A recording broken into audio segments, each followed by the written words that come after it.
Hello and welcome to our panel discussion. This is our second panel today and a part of a series. More than just building things for the construction industry careers festival. Our topic for this discussion is what opportunities does the VET program offer? I'm Michael Brolly, career facilitator at Industry Training Hubs, and I'll be your host for the panel discussion today. Firstly, I'd like to acknowledge that we're meeting on the land of our First Nations people, and we appreciate this and respect them, their elders past, present and emerging. We have a great panel lined up today to help us, so allow me to introduce our special guests. Petrina Waddell, Skills Broker, Training Services, New South Wales. Madelyn Henry, second year apprentice, North Construction Pathways. Phil Williamson, Head Teacher, Educational Pathways Program. And Katrina Madden, the RTO Manager from CTQ, or Construction Trade Qualifications. Welcome to the show, everyone. We want our panels to offer real pathways for students, so each panel will not only have a discussion, but will wrap up with actions you can take right away. As you're watching on YouTube or other social media, please ask questions and we will answer as quickly as possible. Thanks to Stronger Than My Excuses for producing these videos to reach even more students. We're here to talk about what opportunities are available in VET programs for construction. Question 1. How many different qualifications are there in the construction industry? Petrina. Thanks, Michael. The number I'm going to leave for a colleague of mine to answer, but in the VET industry, qualifications in construction range from a Certificate 2 to an advanced diploma. So a lot of people do a Certificate 2 for a pre-employment program, and then when you go on and do your apprenticeship, that's your Certificate 3. And in your Certificate 3, they're your apprenticeships such as carpentry, sign writing, building, carpentry, fire protection services. The number of apprenticeships in this industry is quite large. From there, a lot of people, when they finish their trade, go off and do Certificate 4, and that might be Certificate 4 in project management, and then you can go off and do your advanced diploma. So to summarise that, it's from a Certificate 2 to an advanced diploma. Further to what Petrina was saying there are over 30 qualifications just alone in the construction training package, and that encompasses both construction and the plumbing industries. If you're interested in electrical, that sits in a separate package, the electrotechnology package, and that has another variety of qualifications. So as Petrina said, they cover off different qualification levels, and those qualification levels reflect the type of role that you're looking at doing. So when Petrina referred to the Certificate 2 in construction, that's someone that might be entry level on a site. It could be a labourer, a trade support assistant, something of that description. Then you move into your Certificate 3 level qualifications, as she mentioned, carpentry, bricklaying, roof plumbing, those sorts of qualifications. Where we think of building a house, that's generally your trade level qualifications, and they'll be aligned to an apprenticeship. Or in some cases, those qualifications are a traineeship, but still sitting within that trade space and may require a licence through fair trading at the end. Then you move on to, as Petrina said, the Certificate 4 in building and construction, so you can apply to be a licensed builder, or you may do the project management qualification and be a project supervisor or a site supervisor, things of that description. And that advanced diploma is for the high-end Tier 1, Tier 2 level type building construction in that major construction area. You also have civil construction, which is different to residential and commercial construction. So your civil construction encompasses your roads, major infrastructure, things of that description, and we have quite a few civil construction companies on the Central Coast as well, and they have qualifications that fall within that civil construction package. So you do have a variety of pathways you can take through the construction industry for your training. Excellent. Madelyn, go to you next. So I would say that there's a lot of pathways in the construction industry.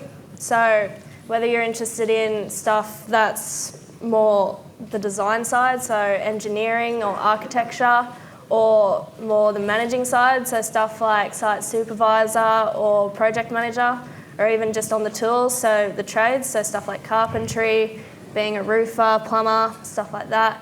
There's so many options for you out there and so many pathways.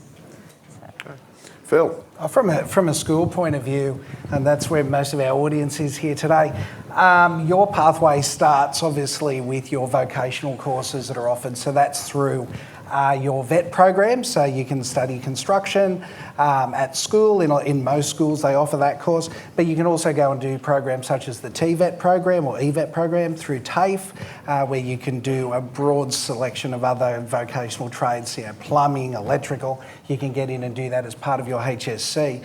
We also got the opportunity to do school-based apprenticeships and school-based traineeships, so where the guys here on the panel have spoken about the qualifications you can get if you want to do a Certificate 3 or start your Certificate 3 in a particular trade. You can begin that at school as a part of a school-based apprenticeship or traineeship. I would say really, most people I've seen hanging around out there have been year 9, 10 level. Do that exploration when you're out and about talking to all the people outside. Make sure you ask lots of questions so you can get a better idea about which area you want to go, which particular qualification and training package you'd like to follow. Thanks, Phil. So just to wrap up that and pretty much summarise what the panel have said, there are a lot of qualifications when we talk about where to go to.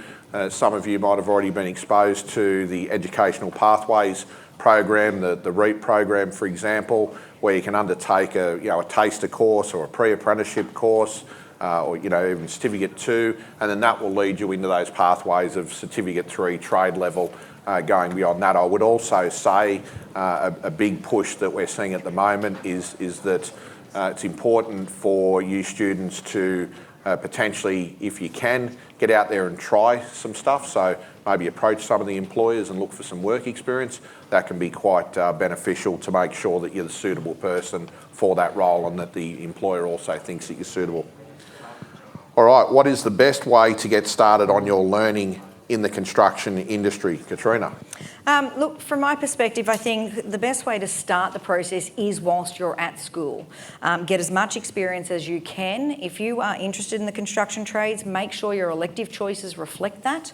Make sure that you are choosing pathways within your schooling that align to your career choices or your at least career interests. So one thing when dealing with a lot of employers, and we see students come through with a resume that says, I want to work in a cafe doing hospitality, yet they're applying for a carpentry apprenticeship position, an employer will look at that. So those elective choices that you make are also something that they will pay attention to. Work experience, crucial. Get yourself into some work experience. Talk to your careers advisors at school. Talk about how you can get some opportunities for work experience, whether it be via that EVET or TVET pathway through 11 and 12, or whether you can get other work experience just organised through your careers advisor. Your careers advisors, like us, need to hit the phones and just call businesses. There isn't a list of readily amazing employers that want to take on work experience, so it is about hitting the phone. But the one thing I always say to people is try and use your connections. Use your local contacts. Do you know someone in the construction industry? Do you have friends or family? Are you associated with a sporting club? Is there someone within the sporting club that has a business that might be a carpenter or a plumber or a bricklayer that you're interested in? Use your local connections. Look at who is in your neighbourhood. Do you have a tradies youth that's down the street somewhere that you might be able to knock on the door and introduce yourself? That's whilst you're at school. Phil mentioned the SBAT. It's an invaluable way to start your construction career. It is a low uptake, quite honestly, on the Central Coast, and we could improve that. SBAT positions are hard to come by again. It is a commitment from yourself and an employer, so you need to deal with your careers advisor very closely to arrange that SBAT and find an employer that can take you on to help you manage that process. But it's a great way to start your carpentry or bricklaying career or whatever it might be, because you're doing the first year of your qualification whilst you're at school. So that means you come out of school as a second year apprentice. I'm going to chew up everyone's time, aren't I? I wanted to add to that. That's really important about starting as an SPAT. At the moment, you're in school and your world is school. I deal directly with employers and we have a major skill shortage on the Central Coast.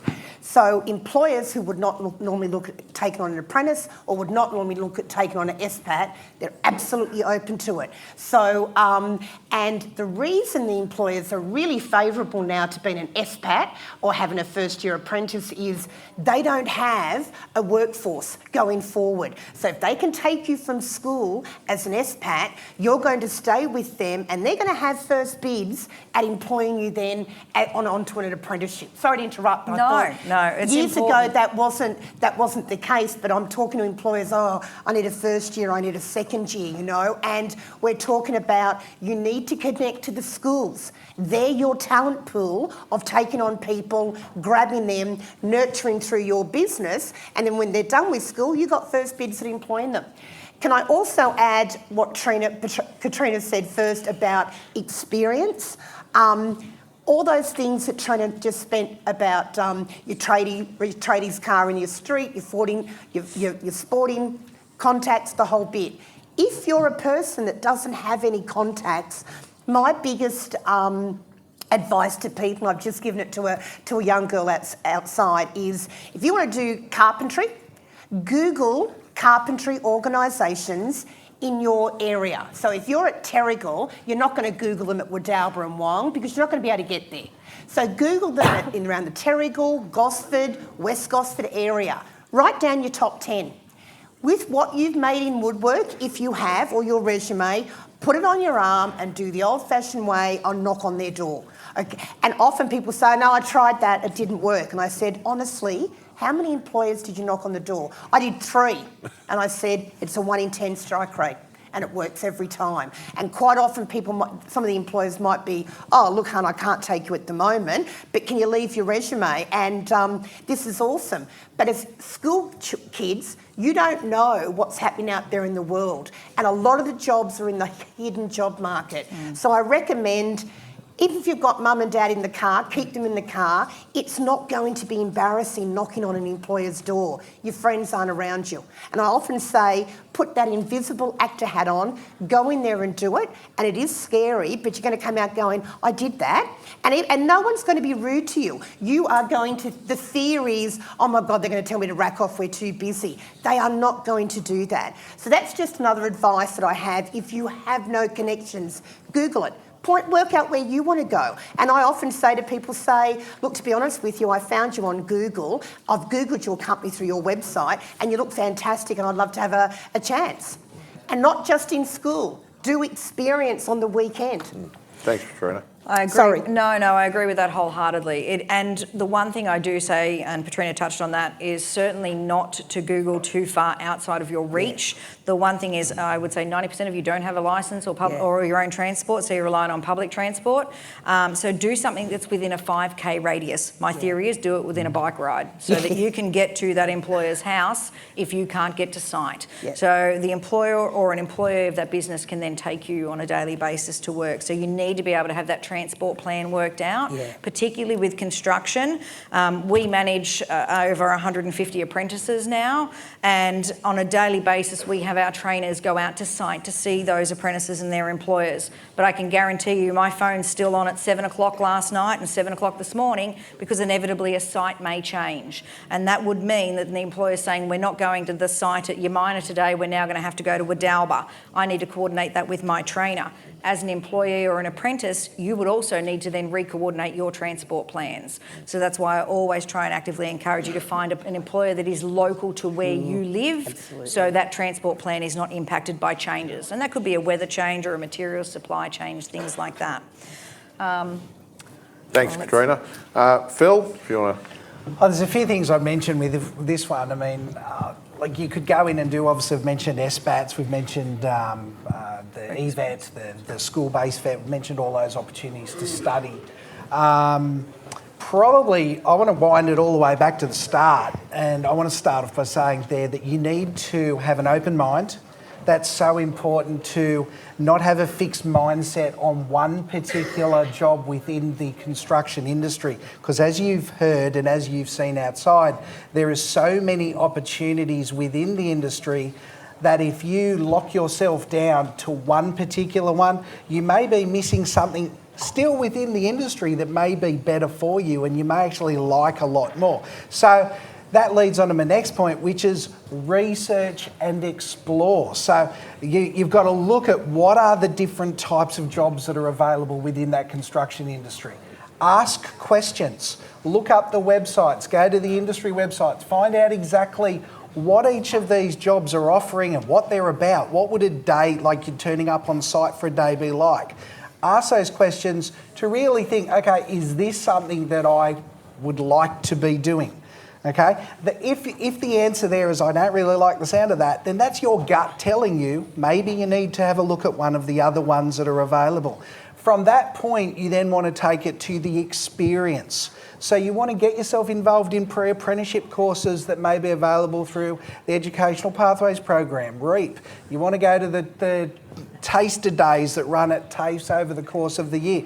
You want to explore and experience those things, all to try and help you determine whether or not a particular job is going to be right for you. Thank you. Can I add one very quick thing? Sorry about that. When I talked about, I'm a skills broker for training services, so I would get employers ringing me all the time looking for first-year apprentices. I would use, and you're probably thinking, oh, well, how do we get to know about those? What I do is I have a colleague who's the regional education industry partner, and they're the link between me, the industry, and the school. I email every one of those first-year apprentice vacancies to that REAP officer, to use the acronym, who would then send it to your careers advisor. So if you're really keen, let your careers advisor know, or your pathways, your role, that, hey, if anything comes through about an apprentice, anything, I'm really interested to hear. Because I say to my employers, I've got connections with the school. Last year I would have had probably 20 apprenticeship vacancies, and they all got sent out to my REAP officer who connects with the school. So where it goes from there, I don't know. I really hope you guys get it, because then I've got to ring back to the employer and say, how many did you get? And one particular employer said, Trina, I got 4 applicants from Kincumber High, 2 from Henry Kendall, and that was it. And I go, oh. So out of the 6, he employed 3. But I mean, there are opportunities you're missing out. So as you were saying before about being loud, get loud to your school teachers. Every vacancy I have, we send that out. And lastly, Madelyn, what's your thoughts? Sorry, we're really... Listen to everyone else. So from my point of view as an apprentice, I'd say another way to get your foot in the door is to just apply for apprenticeships and traineeships and learn on the job. Yeah. So Good idea. Personally, I started off doing architecture at university for a year and found that it wasn't quite right for me, and then moved straight into an apprenticeship. So I personally would like to move into a site supervisory role. So by just starting straight away even, you can really gain a lot of knowledge and start learning straight away and move into whatever you want to be. Thanks, Madelyn. I think that's important. A good point that you made there, that your pathway, you went down that, traditional university pathway, realised it wasn't right for you and switched over to the vet pathway. And likewise, you can start on vet and end up back on university, which Madelyn may do down the track. So that's an important one for you guys. Question 3, how many course participants gain employment? Also, are you better off completing a pre-apprenticeship course or going straight into an apprenticeship, which is probably relevant for you, Madelyn, to answer just after what you've just said. Yep. So because I started off with architecture and then went straight into an apprenticeship, I didn't do a pre-apprenticeship role or anything. I wouldn't say it really matters whether or not you've done one or not. I'd just say that whether or not you have the passion and the drive to actually want to learn in construction, that is really the selling point for you, whether or not you want to do it, pretty much.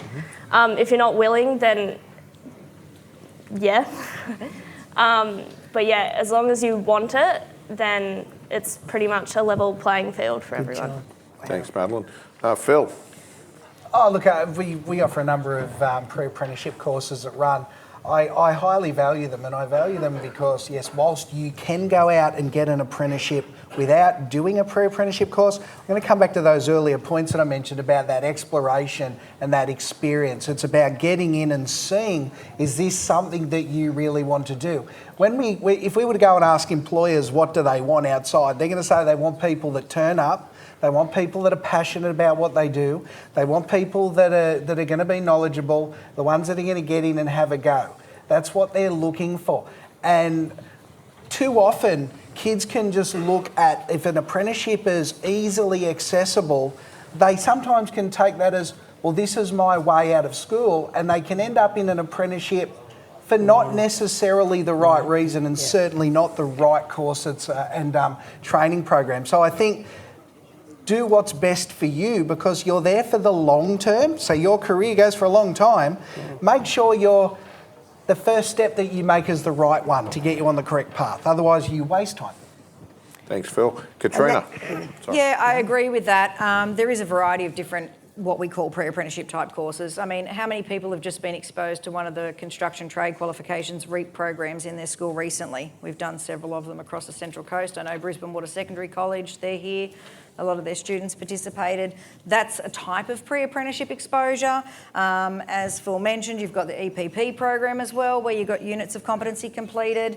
You can come out of school and do a full Certificate 2 in construction, or there are short courses. We've been running the Building Lady Tradies courses, which is only 6 units of competency. But again, it gives you that exposure to try before you commit to a 4-year apprenticeship.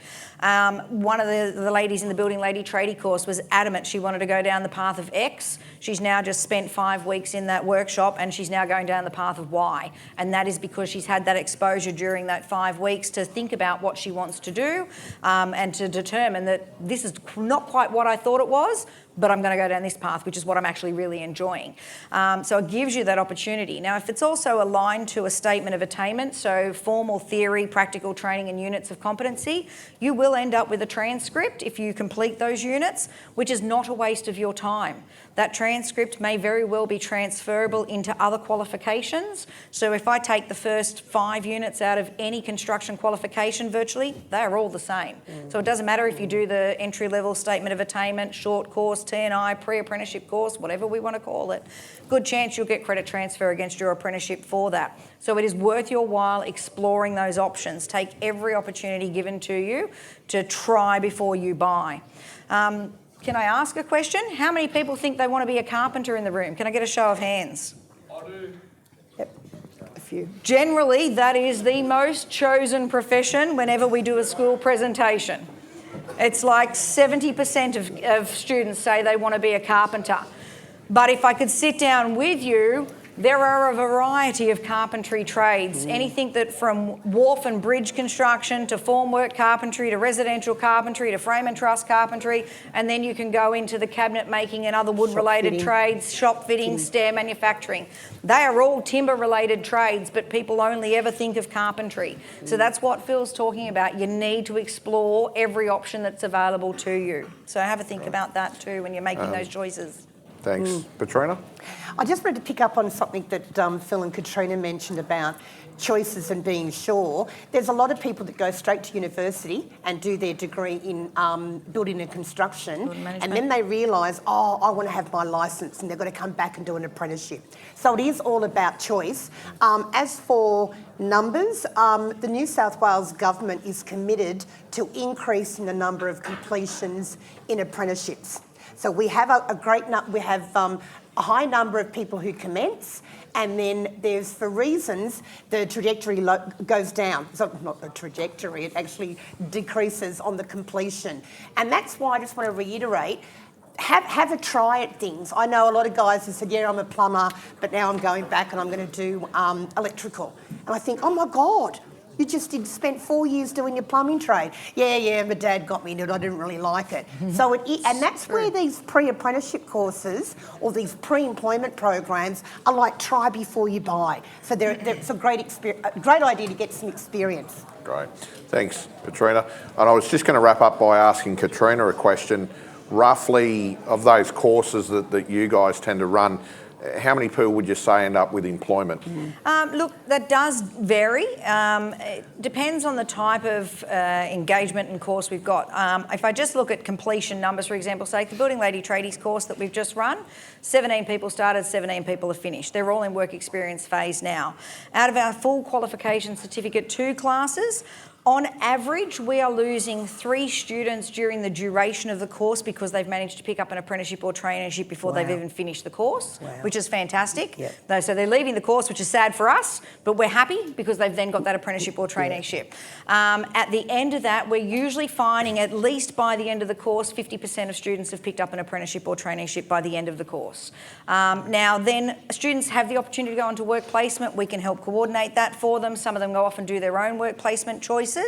After that, they will then get into that apprenticeship or traineeship. At the moment, as Petrina reiterated, it's a demand market. So if you are able to make sure that you're able to get to and from a job, that you've got that work ethic, that you've got some experience and some knowledge, you're a value asset to an employer. Coordinating the work experience for the building lady tradies, of those that we spoke to whilst we're picking up the phone and asking them, can they host our students? Many of them are saying, is that okay? You know, if they're good, we might even consider them for a position. Yep. So, and can I very quickly add on that? When I talked about going around and pounding the pavement with your resume or some of the woodwork, the employer loves the fact that you had the guts to front up. And they're going to see firsthand, because they can say no to you on an email, sorry, too busy, or quite often the admin lady won't even push it through.